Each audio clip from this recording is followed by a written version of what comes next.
కనిపించిన ఇప్పుడు అచ్చం ఇలాగే ముచ్చటగా కనిపించిన ఈ సామాన్యతతో 25 ఏళ్ల క్రితం తొలి పరిచయం అయింది. ఆ పరిచయం గౌరవంగా, అభిమానంగా, ఆ తర్వాత స్నేహంగా పరిగణించింది ఈ 25 ఏళ్లలో. వాళ్ళకి మాకు కూడా ఒకే రకమైన అభిరుచులు, తర్వాత ఉత్సాహాలు ఉండడం వల్ల అందరం కలిసి రాత్రి అనక పగలనక సాగునీళ్ళు తయారు చేయడంలో, నాటకాలు వేయడంలోనూ రాత్రి అనక పగలనక కాలం గడపడం వల్ల ఆ స్నేహం మంచి చదువుగా మారింది.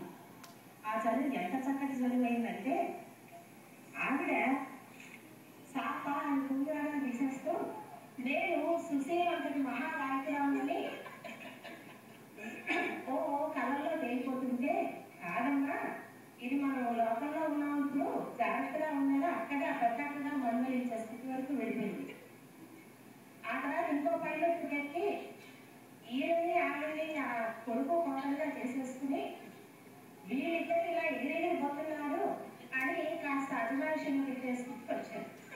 మామూలుగా అలా తప్పగా కాదు, సూర్యకాంతం మోడల్లో. అయితే ఇవన్నీ చేసాము, సరే బాగానే ఉంది, అంటే కుటుంబ సభ్యుల్లో మెలిగిపోయాము ఈ 25 మరి కుటుంబ సభ్యుల్లో యూజువల్గా ప్రేమలు, అభిమానాలు కాకుండా గిరికజ్జాలు, చిరుబురులు కూడా ఉంటాయి కదా. అది సైకిల్ మొన్నే జరిగింది. ఆ మధ్య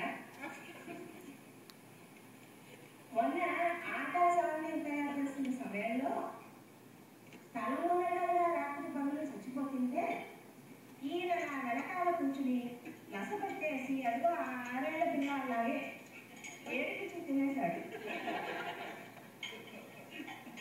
మరి ఇక నేను మాట్లాడబోయా అని అంటే, నువ్వు మా అక్కవి, మా అమ్మవి, నువ్వు మాట్లాడి మూడు ముచ్చుకుంటే నేను ఊరుకుంటానా? నువ్వు అలా ఉండడానికి వీల్లేదు, మన ఇన్నేళ్ల స్నేహం పోవడానికి వీల్లేదు అని చెప్పాడు.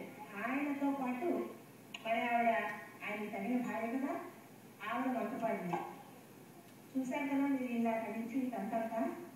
అంటే చెప్పేది ఏంటంటే అందరూ చెప్పినట్టుగా ఆయన 6 ఏళ్ల పసిపాపలాగానే ఉంటాడు. దాని వెనకాల మహోన్నతమైన ఒక ఉన్నతమైన సంప్రదాయాన్ని కూడా నిలుపుకోగలిగినటువంటి వ్యక్తిత్వం సంపాదించుకుంటున్నారు. మరి ఈ దంపతులకి ఆయురారోగ్య ఐశ్వర్యాలు, సుఖ సంతోషాలు, మంచి పిల్లా పాపలతో అభివృద్ధిని ఆకాంక్షిస్తూ ఆ దేవుడు వీళ్ళని సభగా చూడాలని కోరుతున్నాను.